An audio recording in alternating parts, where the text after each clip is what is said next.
어, 서울에 있는 감리교 신학대학교에 가보면요. 감리교 신학교에 가보면 그 입구에 정문에 보면 뭐라고 써 있냐면 내 양을 먹이라 이렇게 써 있어요. 입구 그 정문에 크게 내 양을 먹이라 이렇게 써 있습니다. 제가 학교에 가본 지 꽤나 오래돼서 아직도 써 있는지는 모르겠지만 제가 졸업할 때까지만 해도 그 학교 입구에 내 양을 먹이라 이렇게 써 있었습니다. 예수님께서 부활하신 후에 시몬 베드로에게 나타나셔서 하신 말씀 중에 한 부분인데, 제가 이제 학교를 다니면 그 이야기가 학교 정문에 써 있으니까 매일같이 그 문구를 바라보면서 학교에 다니지 않았겠어요? 매일같이 그 문구를 바라보면서 어느 날 문득 그런 생각이 들더라고요. 무슨 생각을 했냐 하면, 자기를 드러내려고 하지 말고 주님께서 내 양을 먹이라 라고 명령하셨으니까 그 명령하는 것을 잘 따르는 그 주의 일을 감당하는 주님의 종이 되라고 저렇게 써놓은 건가? 그래서 목회자들을 주의 종이라고 부르는 건가? 이런 생각을 제가 한 적이 있습니다. 근데 곰곰이 생각해 보니까 그게 저절로 되는 일이 아니더라고요. 저절로 그렇게 되지 않겠더라고요. 자기 자신을 내려놓고 누군가의 말대로 살아가는 종과 같은 삶, 나는 다 내려놓고 내가 주인으로 섬기는 분만 드러내는 그런 삶이요, 쉬운 이야기는 아니겠더라고요. 왜냐하면 사람들은요, 다 인정받고 싶고 자기를 드러내고자 하는 마음이 있어요. 여러분, 그런 말 들어보셨어요? 칭찬은 고래도 춤추게 한다?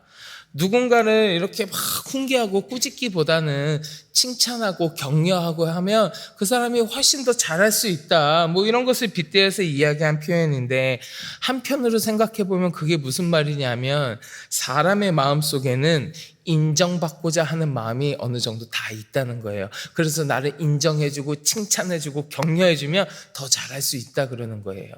사람 마음 가운데에는 그런 마음이 다 있는 것 같아요. 누구든지 다른 사람들로부터 내가 인정받고 칭찬받고 잘한다 소리를 듣고 싶어 하지, 좋은 거, 영광스러운 거, 칭찬받는 거, 인정받는 거, 이런 거는 다 다른 사람한테 돌려주고 그저 나는 아무도 모르는 자리에서 누구도 모르게 있는 것을 바라는 사람은 아마 많지 않을 겁니다. 우리 마음 가운데에는 다 그런 인정받고자 하는 마음이 있을 거예요. 제가 어떤 목사님의 은퇴식 이야기를 듣고 정말 충격받은 적이 있습니다. 진짜 충격받은 적이 있어요. 이 목사님이요, 제가 예전에 한번 말씀드린 적이 있는데, 이 목사님이 평생도록 열심히 목회하셨답니다. 열심히 목회하시면서 이제 교회도 크게 부흥하고 많은 사람들이 존경하고 많은 사람들이 칭송하는 훌륭한 목회를 하셨대요. 그러다가 이제 목사님이 나이가 드셔갖고 은퇴하실 때가 됐어요. 그래서 은퇴를 하시게 되고 은퇴 예배, 마지막 은퇴 예배를 드리는데 많은 사람들이 그 은퇴 예배에 모였답니다. 모여서 막 은퇴 예배를 진행하다가 이제 이 목사님이 자기가 은퇴사 할 차례가 되신 거예요. 그래서 은퇴사 할 차례가 돼서 강대상에 딱 올라가셨는데, 올라가셔서 다른 이야기 안 하시고 갑자기 성경 말씀 한 구절을 딱 읽으시더래요. 그게 누가복음 17장 10절 말씀을 읽으셨대요.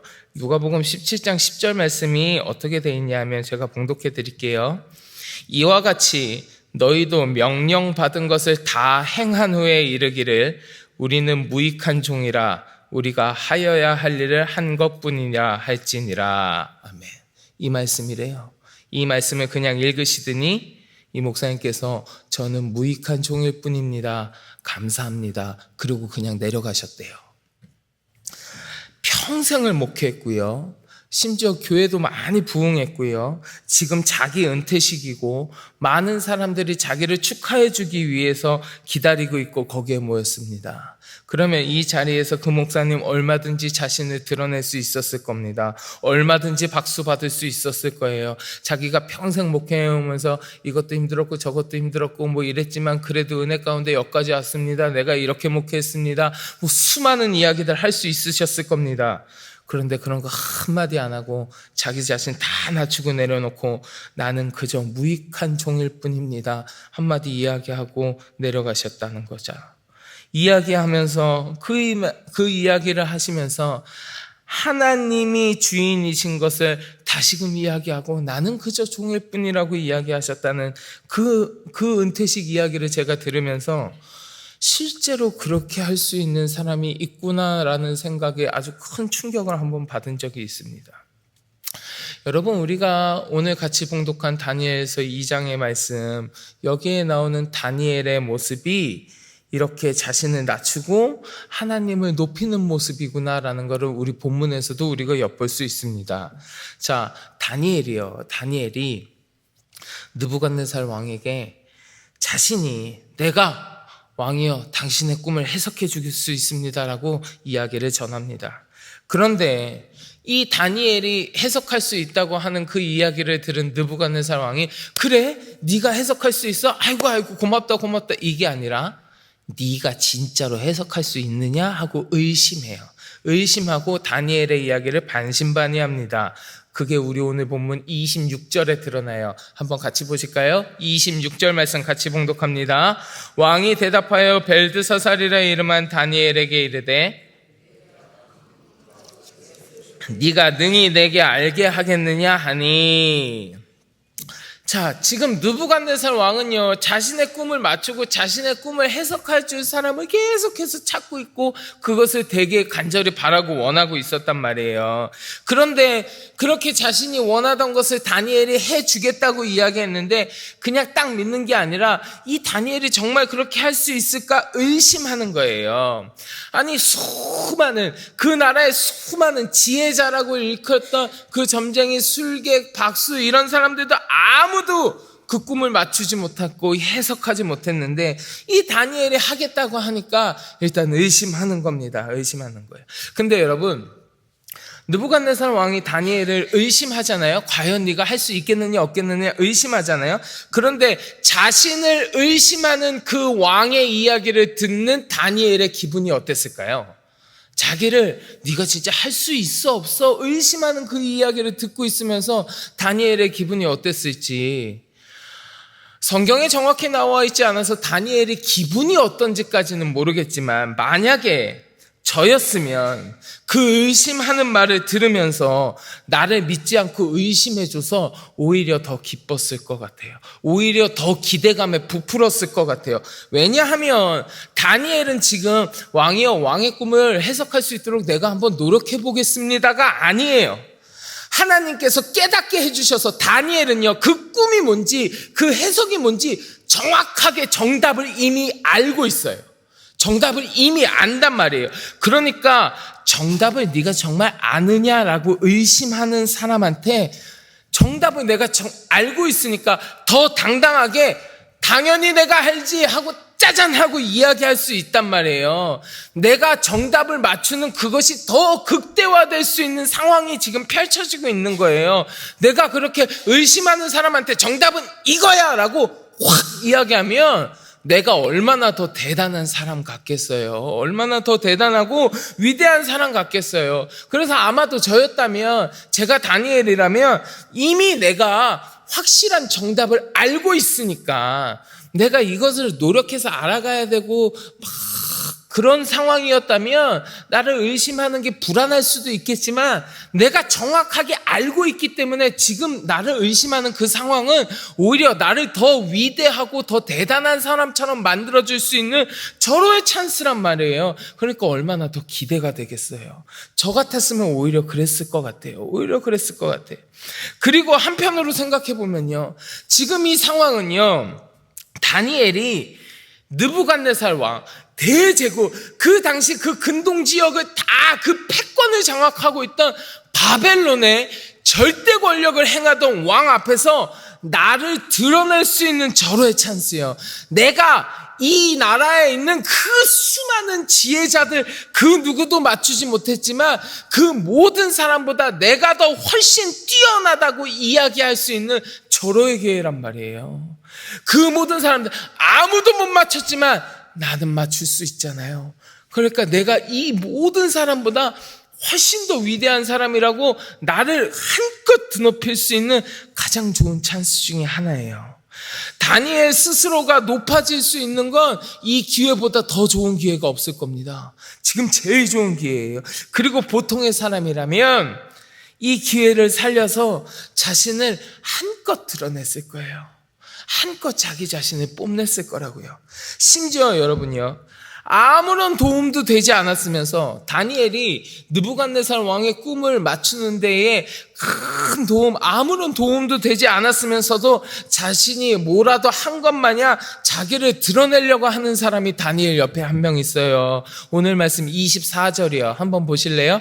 24절 같이 봉독합니다. 이에 다니엘은 왕이 바벨론 지혜자들을 죽이라 명령한 아리옥에게로 가서 그에게 이같이 이르되 나를 왕의 앞으로 인도하라. 그리하면 내가 그 해석을 왕께 알려드리리라 하니. 아멘. 자, 24절에서 누가 나옵니까? 아리옥이라는 사람이 나옵니다. 아리옥이요. 이 사람이 다니엘과 만날 수 있었던 건 자기가 찾아낸 게 아니에요. 다니엘에게 온 거예요. 다니엘이 이 사람을 찾아온 거예요.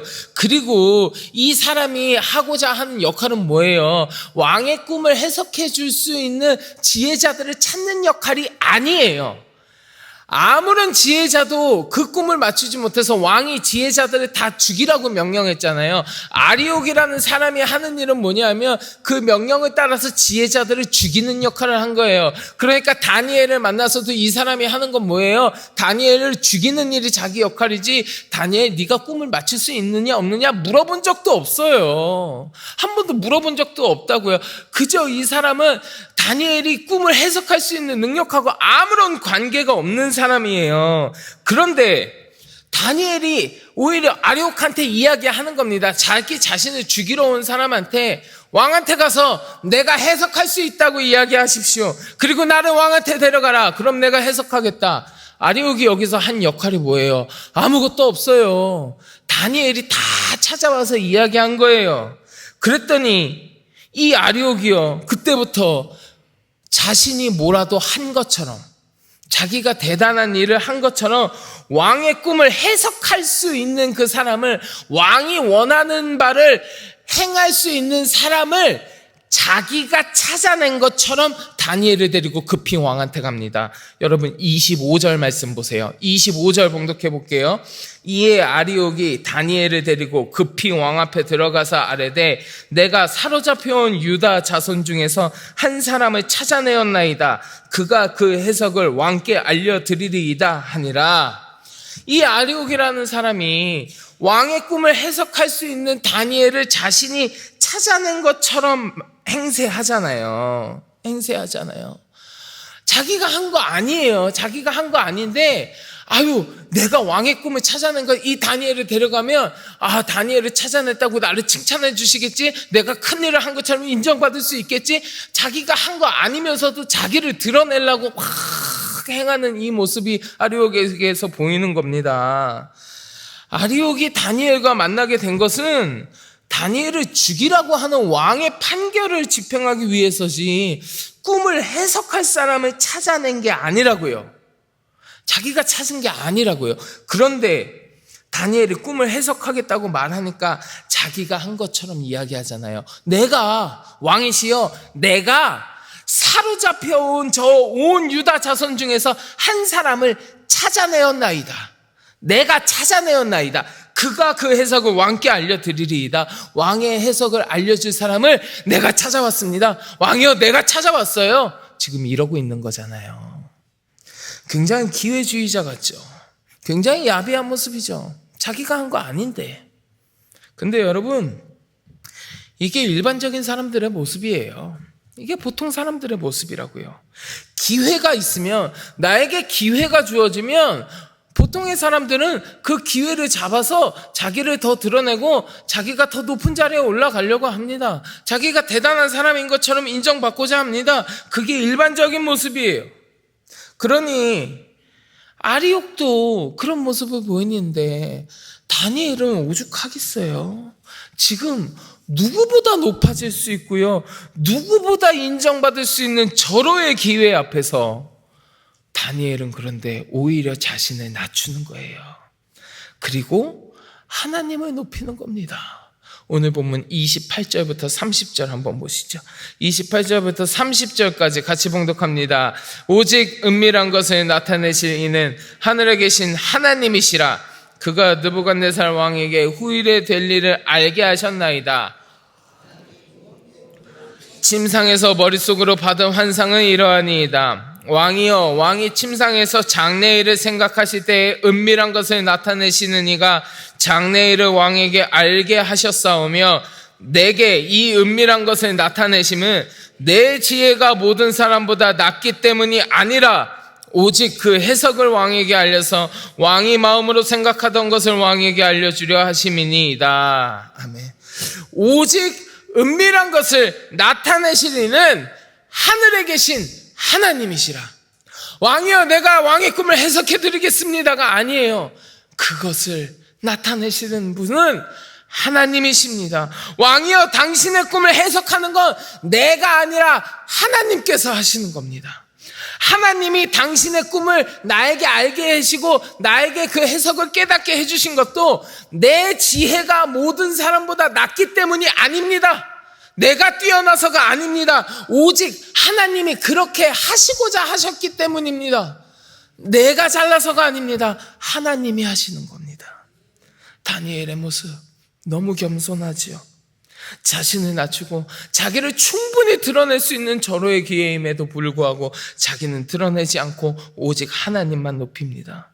나를 드러낼 수 있는 좋은 기회 앞에서 나를 드러내지 않고 진실로 모든 만물을 주관하시는 그 하나님을 높이는 거예요. 오늘 본문에서 나오는 이 다니엘의 모습이야말로 하나님의 백성으로 살아가는 우리들이 가져야 하는 삶의 자세가 아닐까 싶습니다. 세상 사람들은 자신을 드러내서 명예와 권세를 얻고자 또 그런 유혹에 쉽게 빠지기도 하지만, 주님의 백성들은 나는 하나님의 종일 뿐이라는 그 사실을 분명히 인식하고 내가 아니라 오직 우리 여호와 하나님만을 높이 드러내어서 우리 하나님께 영광 돌리는 모습, 이러한 모습이 우리들의 삶의 모습이기를 간절히 축원합니다. 여러분, 사실 알고 보면요, 우리들의 모습, 우리 주변에 있는 사람들의 모습 잘 돌이켜보면 하나님의 일을 이야기한다고 하면서, 하나님의 일을 한다고 이야기하면서 내가 하나님을 위하여, 내가 교회를 위하여 봉사한다고 이야기하면서도 사실은 내가 내 자신의 재주와 내 능력 가지고 하는 것처럼 내가 그렇게 대단한 일을 하는 거야, 내가 이거 해주는 거야, 이렇게 자신을 드러내려고 하고 하나님의 영광을 가리는 어리석음을 범하는 사람들이 많이 있습니다. 하지만 예수님께서도 분명히 말씀하셨어요. 누구든지 자기를 높이는 자는 낮아지고 누구든지 자기를 낮추는 자는 높아지리라. 바라기는 이 시간 함께 하시는 우리 성도 여러분들 모두는 나를 드러내고 내가 높아지려고 하는 것이 아니라 오히려 나 자신을 낮추고 나를 드러내지 아니하고 모든 만물의 주인이 되시는 우리 하나님을 높이면서 모든 영광을 주님께 돌림으로 말미암아 나 스스로가 아니라 하나님께서 나를 높여주시는 거룩하고 복된 주의 백성들이 다 되시기를 주님의 이름으로 간절히 축원합니다. 자, 우리 같이 기도하겠습니다. 하나님, 이 세상을 살아가면서 나 스스로를 드러내고 나 스스로 높아지려 하지는 않았는지 내 삶을 돌이켜봅니다. 하나님, 나는 주의 종임을 다시금 기억하게 하시고 나 자신을 높이기보다 하나님을 높여드리고 모든 영광을 하나님께 돌려드리는 거룩한 주의 백성이 될 수 있도록 주님 인도하여 주시옵소서. 함께 기도하시고 마음속에 가지고 계신 간절한 기도의 제목을 놓고 주님 앞에 기도하겠습니다.